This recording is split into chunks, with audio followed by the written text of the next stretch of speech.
Fueling communities forward. I'm so excited to be here with you guys in this powerful experience as we seek to work together to fuel families forward. I am Rolando, and guys, I'm hoping that the presentation today will empower and encourage you as you are refueled, reset, or recharged to go out there and to become the best version of yourself. As a psychotherapist, I've been really engaged in doing a lot of work, in particular with men, over the past 12 years.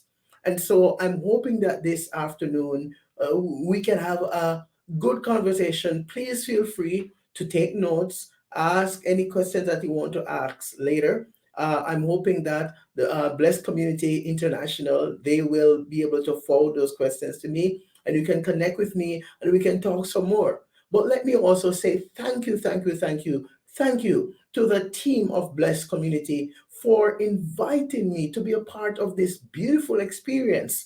Because my passion, guys, is to share with men and to empower men. And as I talk about fueling communities, I have been actively engaged in helping to empower and bring youth, men and boys, to that place where they become the best version of themselves. So thank you for having me. For those of you who took the time to be a part of this event, listen, we appreciate you. And I'm hoping that this afternoon we will be encouraged together.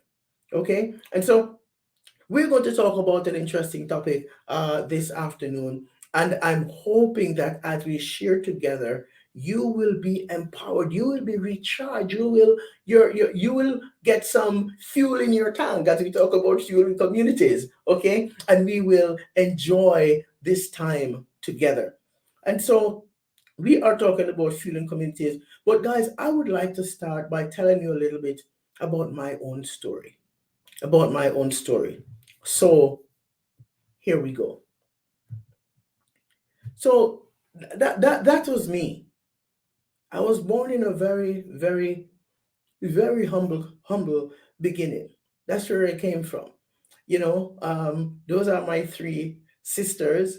I was the I was the fourth child of seven back then. Okay, I think back then there were only four. My mom had some others, other sisters and brothers after these four, but that was me. I was raised there in a very humble beginning. And as time went on, I grew up and I relocated from one place in Jamaica to Kingston, Jamaica. And that's the house that I was raised in. It's valued at about 31,000 Canadian dollars right now. Where you are, it may not be that much. 31,000, that's not a lot. So very humble beginning. As I grew, I continued to learn more and find out more about myself. And this is a community center. That was a church that I would sometimes pass by, but I never really saw it as something important. So spirituality and all that wasn't something that I considered to be of too much value.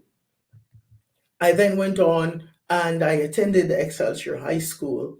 And the irony about my journey in high school, guys, is this. I went to high school, but I considered myself a high school dropout because at that time in my life, when I got to the place, I went from Form 1 to Form 5. But when I got to that place where it's time to do CXC and to prepare for graduation, things were very tight on my dad. So I didn't get to do any exams. And so I left school abruptly. When I left school, my life took a different turn. And so by now, I was hanging out in the streets. I was doing my own thing. I was running with the crowd. I lost my identity.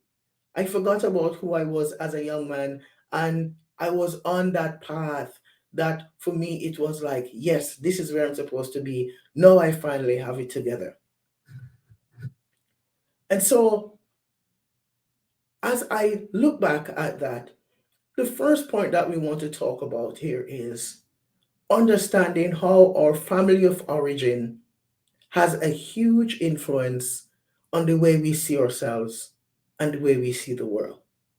You see, our family of origin is anyone that had the responsibility to nurture and provide basic and major health care for us during our childhood. So, for many of us, if we were to look back at our childhood, we would see a lot of things that happened there that might have been okay, but also might not have been. If you were like me, I grew up in a home where there was domestic violence. Can you relate? Okay, you may not want to say it, but guys, I'm as transparent as I can be. I have nothing to hide here. I want you guys to know that if we're going to fuel communities, you've got to be willing to say it at as it is. I'm not here to pretend or try to bring any thing to the table.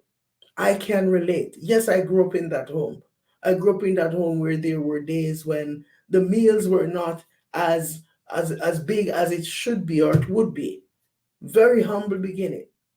But then there were some things that happened there in the home that influenced the way I lived my life as I moved on into manhood.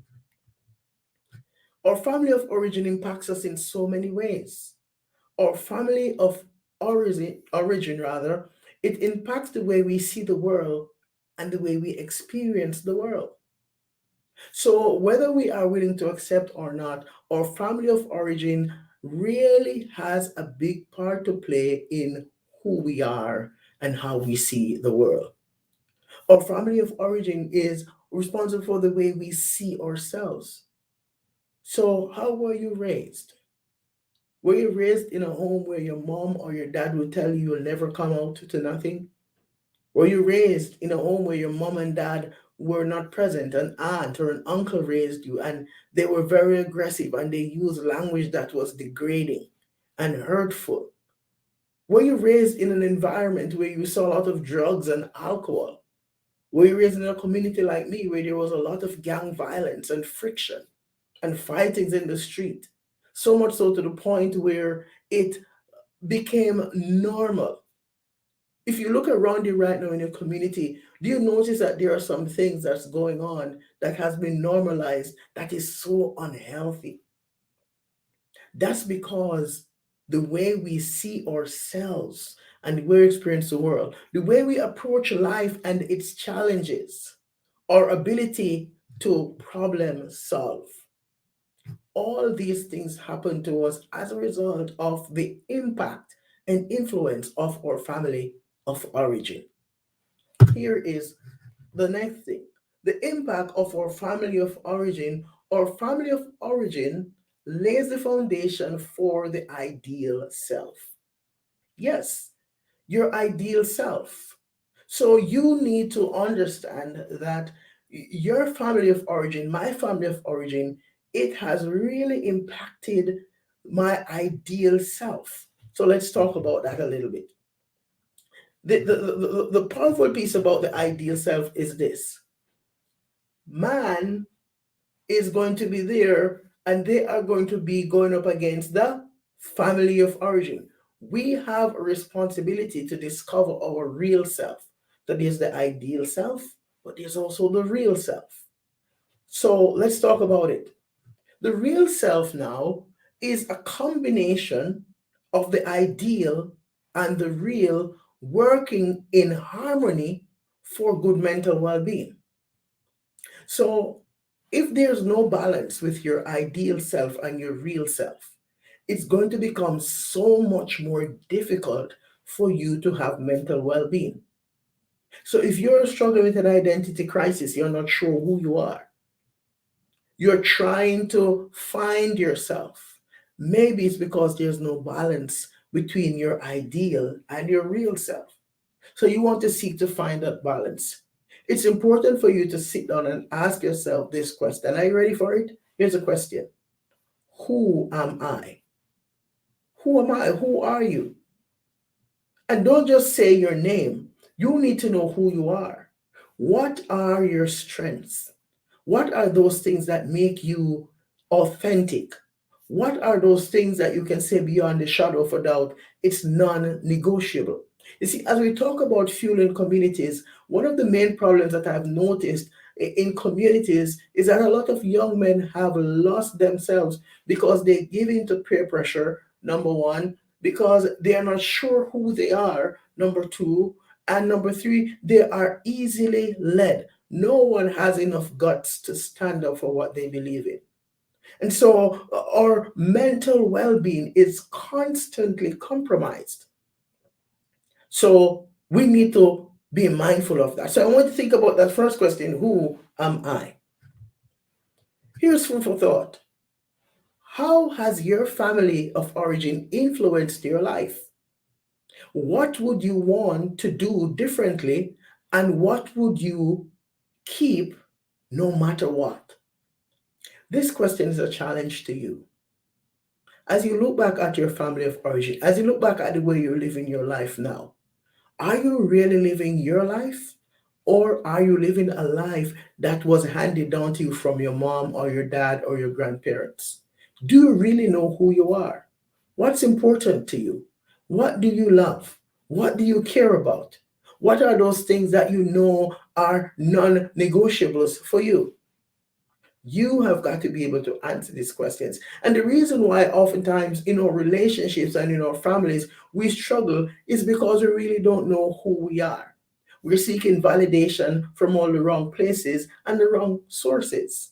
So you need to know who you are. You need to be confident about who you are and know what you believe so that you can experience that growth. So, your family of origin, you have to be able to answer this question: what would you want to do differently, and what would you keep no matter what? That's an important question to answer. And let me give you an example. Let's say your mom or your dad were very aggressive. Let's say your dad was never around. So, you were raised in a single parent home. Your mom was the only parent in the home. And so, because of your mom's passion to make sure that you grow up and be a man and be strong, there were certain things that was not allowed. You weren't allowed to do certain things.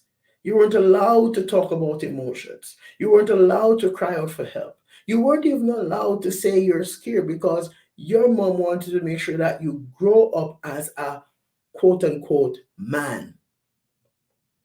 And so you want to now seek to step back and ask yourself, could it be that there are some things that I was taught that I need to revisit? Could it be? So now we look at how our family of origin has influenced our core belief. So when we talk about core belief, we're talking about the following things: it's who you are, it's what you think, it's your outlook on life. Those are core beliefs. It's the limitations that you've placed on yourself. It's how you function in your relationships. It's the products of your core belief. So the way you function in your relationships are products of your core belief. So what's your core belief? Do you look at yourself in the mirror and say you're too tall, or you're too short, or you're too ugly, or your teeth is too crooked? What's your core belief? Do you tell yourself sometimes that you're no good? Do you walk around and saying you're better than everybody else? What's your core belief? It's important for you to sometimes step back and evaluate: am I living my life and am I being influenced because my core belief is not in the right place? So, what's your core belief? Okay, the definition of core belief is this: core beliefs are a person's most central ideas about themselves, others, and the world. So, sometimes there are those people who they're angry at the world. Sometimes there are people who they have some ideas about themselves, they have ideas about others. Where did that come from? How do we get to the root cause of that so we can break that cycle to grow to become the best version of ourselves? Core beliefs are a person's most central ideas about themselves, others, and the world. These beliefs act like a lens through which every situation and life experience is seen. Because of this, people with different core beliefs might be in the same situation but think, feel, and behave very differently. One of the things that we don't talk about a lot in certain cultural contexts is our mental health symptoms. Some of us, we're depressed and we're not sure what it is. We're afraid to say that's what it is. Some of us are anxious, but we're afraid to say what it is because we don't want to be judged. We don't want anyone to look at us and say to us, that person is crazy. In some vernaculars, they would say that's a madman or a mad woman. But mental health does not discriminate. And if we're going to fuel communities, it's going to be important for you to be brutally honest with yourself and say to yourself, hey, could it be that I have an issue? Could it be that I need to do something differently? So you have got to know and understand that if your core belief is impacting the way you live your life, you've got to do something different. Let me tell you my own story. When I was in high school, I went to high school with some guys. They were pretty much taller than me. I won't tell you my height because I don't want you guys to say, "Oh man, that guy's very." So anyhow, stay with me. Don't laugh. No, stay with me. Let's stay on point. So I was in high school with a lot of guys, and one day I had this epiphany, and so I said to myself, "Those guys are so tall, you know." They were great guys too. They were my friends. But then one day I had this epiphany, and here's my epiphany, and maybe it will help you. I got to that place one day where I said to myself, I might not be tall enough, and I might not be as handsome. Okay? Now I want you to notice that this was a thought. Nobody said it to me. Okay? No one ever told me, well, you are vertically challenged. No one ever told me, well, you're the ugliest guy in the room. But I had this thought in my head. And the thought in my head, it became so alive that I started to live my life in that world of self doubt and negativity. But then the epiphany. I got up and I said to myself one day, you know what? I might not be as tall as those guys, but I'm not the shortest man in the world. I might not be as handsome as those guys, but I'm not the ugliest guy in the world. And let me tell you this, guys, I'm not joking. It changed my life for good because mentally, I started to live my life in a different world. I started to see the world through a new lens. My core belief was transformed and I started to grow. So maybe one of the things that's holding you back from growing, from healing, from recovering is the belief that you have about yourself. So you want to go and challenge those core beliefs. Here are some common harmful core beliefs. You feel helpless, you're unlovable, you're worthless, there is external danger. And when we have this core belief, some of the consequences is this: we have difficulty trusting others. Do you find it hard to trust others? Feelings of inadequacy in relationships. Are you the jealous type? Yes, excessive jealousy. Are you that male or that female who you tend to always want to know every single thing that happens? Are you the jealous type? Could it be because of your core belief? Could it be overly confrontational or aggressive? Are you that man or that woman who you are very aggressive?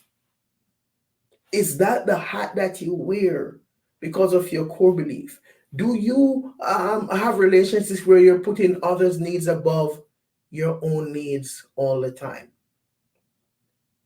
You see, it's very important for you to know and understand that when we are entrapped by our core beliefs, it influences our relationships right across the board, right across the board, it influences our relationships. So that's one point. Then the next point that we want to look at, guys, next consequence of core belief is mental health problems. Okay, depression, anxiety, substance abuse, difficulty handling stress, low self-esteem. What is depression? Two things that we want to know about depression. Number one, depression feeds on inactivity. It feeds on inactivity. Okay. Depression stays grounded in worry about mistakes that you've made in the past. So you can remember those two things. It feeds on inactivity and it stays grounded in mistakes that you've made in the past. What we want to remember about depression is that there are certain signs that go with it. If you're isolating, if you are not as active as you used to be, if you're spending more hours in bed to sleep longer than how you normally sleep, if you're not taking regular baths, if you're not getting out and doing things, maybe you're experiencing some symptoms of depression. Anxiety. What is that? Anxiety is worry about the future. So when you find yourself worrying, say for example, you have somewhere to go and you feel that your heart is racing, your breathing is shallow, you're not really feeling like you want to go, you get into panic, you're thinking all worst case scenarios. If you're someone that you find you do a lot of that, you're experiencing some symptoms of anxiety. And you want to learn how to challenge that anxiety so that you can overcome it. Substance abuse, guys, you all know what substances are. One of the irony about this is that there are many of us who we tend to make excuses as to why we should use substances. You know, uh, in Canada, for example, the use of marijuana has been legalized. So a lot of persons now feel that, hey, it's been legalized, it's not a drug. But, there's no different from a legal drug and an illegal drug. It's still drug. So we want to get away from that. But not just marijuana. Alcohol is another substance that we often use. And can you imagine that there are some persons who they believe, and you hear persons say, hey, it's okay, I can drink a few, I'm fine. But oftentimes their few is 7 or 8. So that becomes much larger than just a few. Difficulty handling stress. There are people who, as soon as something changes, they run into panic. They are not able to cope. They feel, how do I get out of here? Those are the consequences of harmful core beliefs. And I could spend my entire presentation talking about this, but I need to run on to something else. And so, what is the meaning of masculinity? I needed to talk about that with you. I need to talk with you about masculinity. Okay, so we're in section 2. We're talking about climbing your mountain now. What is the meaning of masculinity? Who sets the standards? Where do men learn how to be real men? That's the question. What makes you and me a real man? Is it muscles?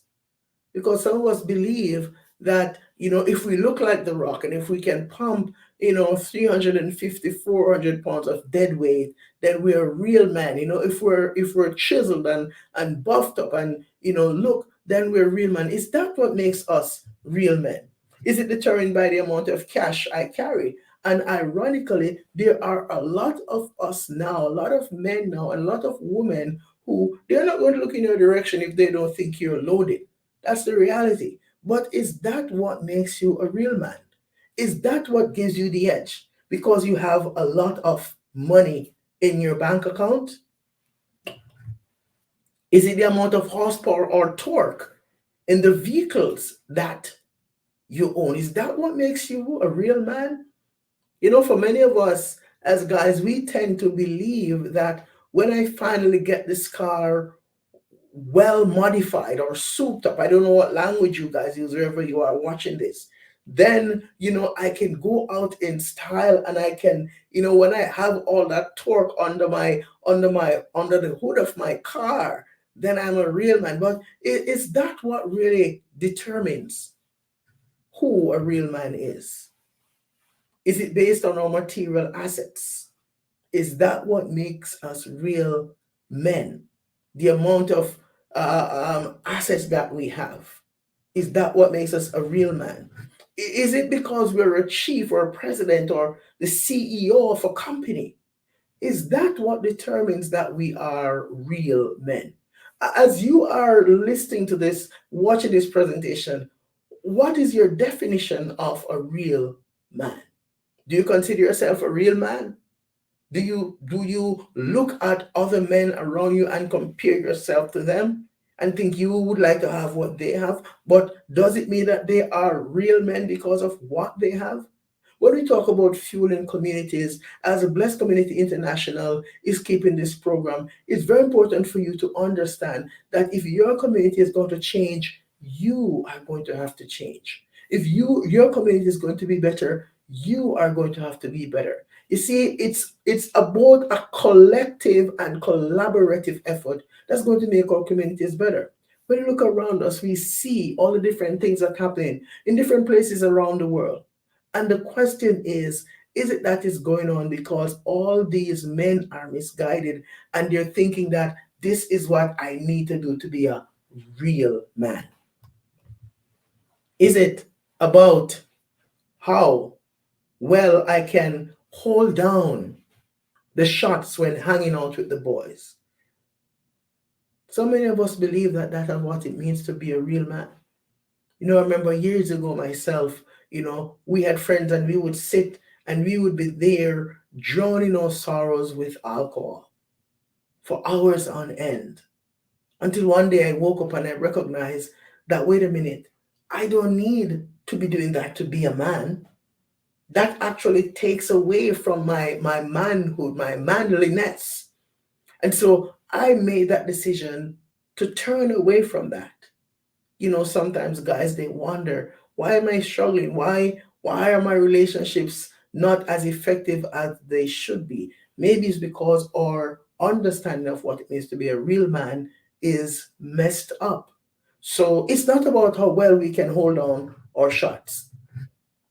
It's not about how beautiful our partners are, because there are guys who believe, hey, I have the most beautiful girl in the community, she has the most curves, she has the Coca-Cola bottle shape, and no other guy can talk to me, I'm the man, I won, I got her, she's with me. And so we believe that this is what makes us men. But is that is that how far your perception of being a man goes? Do you think that maybe it needs to be revisited? You're the best athlete. Is that what makes you a real man? So you're Cristiano Ronaldo. So what? You're Conor McDavid. So what? Okay? You are Brian Charles Lara, or now you have newer guys in the community who are doing well. Who cares about you being the best athlete? Is that what makes you a real man? Just the other day, Tom Brady, who is one of the greatest players around, he retired from the sport and he went back. Next thing you know, he got divorced. He had all the money in the world and he had all the fame, but he never understood that being a real man is more than just acquiring the fame and fortune that the world and society and social media has to give. So, are you a real man? Are you a real man? This question that needs to ask. So, where do we learn the art of masculinity in its purest form? Because you see, society has handed down to us a form of masculinity that we have embraced. There are some things that we believe, if I'm not doing it, if I don't have it, if I've not acquired it, then I'm not a real man. So we learn masculinity in its purest form from our fathers.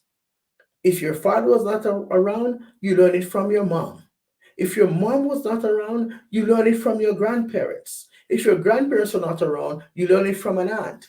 But you learn masculinity from somewhere, from a coach.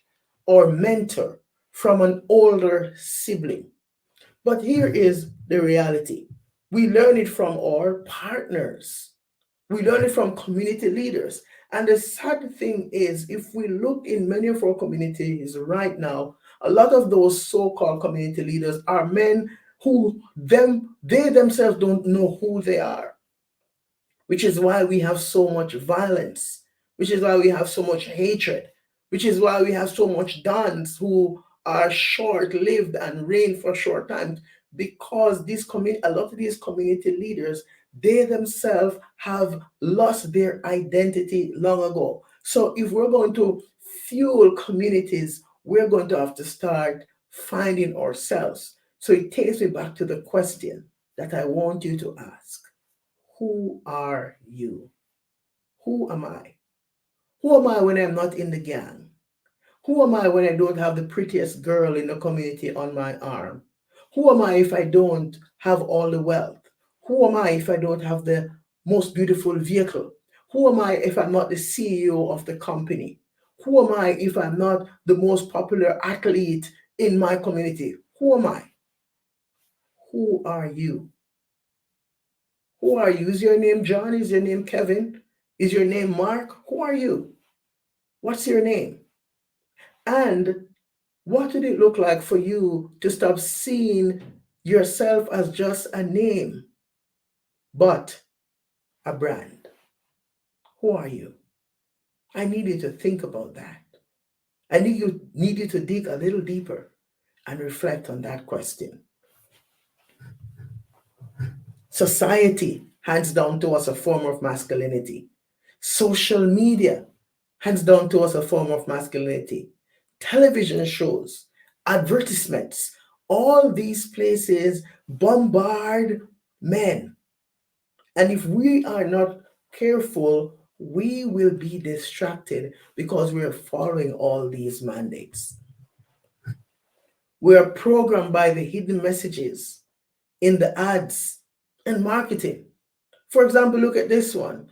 It said where bears, boys, and breads meet. And so they are promoting scotch. So immediately we're thinking, hey, beer, boys, and birds meet. That's where I want to be. And this is just putting it mildly. You can see all the ads, the Johnny Walker whiskey, and all these drinks that they put out there to say, hey, this is a man's drink. So is it that if I'm not drinking it, I'm not a man? Well, if that's what I think, it's pretty interesting because I believe I'm a man because I was born as a male. Were you born as a male? And if you say yes, you were, well, you need to stop wondering and questioning whether or not you're a man. You were born as a male. So be a male. Be a man, and don't let society tell you that you need to do this thing to be a man. You were created and made a man by biologically. You are a man. Full stop. So now I want to talk about the power of thoughts. Our thoughts can become our masters, or we can become the master of our thoughts. You need to remember that.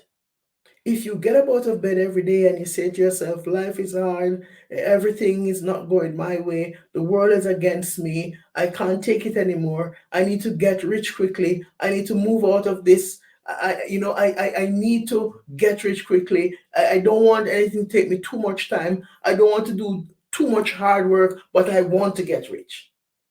Then, guess what? You are going to live your life in that realm, because you're going to believe that, hey, if I'm going to make it in life, I'm not going to work too hard, because if I work too hard, that goes against my belief, that goes against my thought. So the power of thought, or thought can become our masters. If you don't see yourself as a good husband, as a good father, as a good son, then that those are the fruits that you will produce. If you don't trust yourself, you can't trust anybody else. If in your mind you feel that the world is against you, then you're going to reap those rewards, you're going to reap those fruits. Then we talk about the power of influence. The people that we keep company with the most becomes our influence group. So if we're going to be refueling communities, I need to take a time and really ask yourself, am I hanging out with the right people? Am I being influenced positively or negatively? You need to know the answer to that question because the people who you hang out with the most, they are your influence group. And listen to this now, catch this. They determine 95% of our failure and success in life. So sometimes you wonder why you're not successful. Sometimes you wonder why you're not making any positive moves. Sometimes you wonder why your relationship is so messed up. Sometimes you wonder why you can't keep a job. Sometimes you wonder why your attitude is so wrong, but you're not able to say it as it is because you're fearful that your influence group is going to judge you. But if your life is going to change, and if you're going to become an asset in your community instead of a liability, you may sometimes have to make the hard decision and change your associations because your influence group determines 95% of your failure and success in life. So, then the last point I want to talk about before we wrap up is this: intellectual humility. Intellectual humility is something that I want you to think about as I wrap up my presentation. And it asks this question. It challenges us to ask the question, what if all that I was taught is faulty? What if all you were taught is faulty? Are you brave enough to ask that question? Are you scared of asking that question? But this is a question that you need to ask. If you are going to be empowered and changed, you have to ask this question. And then, whatever the answer is, you have to start doing some work. You have to start working on yourself so that you can grow. So, just as how we are what we eat, we are what we think. So, the way you think is a powerful way to take you from where you are to where you need to be. So, how do you think? And what is influencing you? Okay. So, the piece that I want us to look at now is when it comes to our mind, it's important for us to seek to develop a growth mindset. A growth mindset, drive, motivation, and achievement. Okay. A growth mindset drives motivation and achievement. So there it is, a growth mindset versus a fixed mindset. If you have a fixed mindset, it becomes far more challenging for you to experience growth. But if you have a growth mindset, here's what's powerful. Failure is an opportunity to grow. If you have a fixed mindset, failure is the limit of your abilities. If you have a growth mindset, it says, I can learn to do anything I want. You have to believe in yourself a lot more. That's what happens when you have a growth mindset. A fixed mindset, I'm either good at it or I'm not. A growth mindset challenges and help me to grow. You can see it, you can read the rest of it. But I want you to understand as I close my presentation that there are some things that we have to continue to revisit if we are going to fuel our communities, if we're going to grow, if we're going to move beyond the ordinary to the extraordinary. Number one, we've got to be willing to accept our truth and know our truth or what it is. But number two, as we find our truth, we have got to seek to have a balance between the ideal and the real self so that we can experience healthy and good well being. Number three, it's important for us to ask some very critical questions like, could it be that what I've been taught is flawed, as well as the intellectual humility? Number four, it's going to be critical for you to know and understand what it really means to be a man and look at your perception of what it means to be a man. Number five, we talk about core beliefs and how those core beliefs can impact and influence us and get us into places where we're not growing or we're not becoming the best version of ourselves because our core belief has kept us locked in. And finally, the growth mindset. Are you developing or harboring a growth mindset? And what did it look like for you to develop a growth mindset? Listen, guys, there's so much more we could talk about.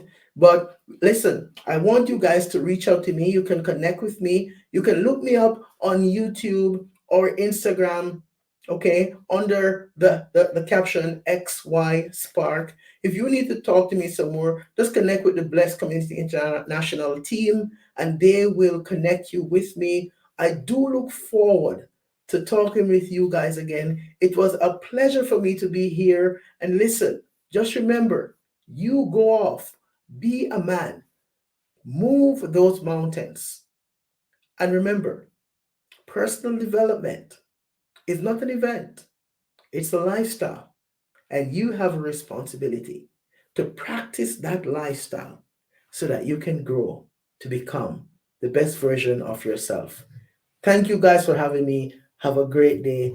And I will talk to you guys again in the near future. Bye now.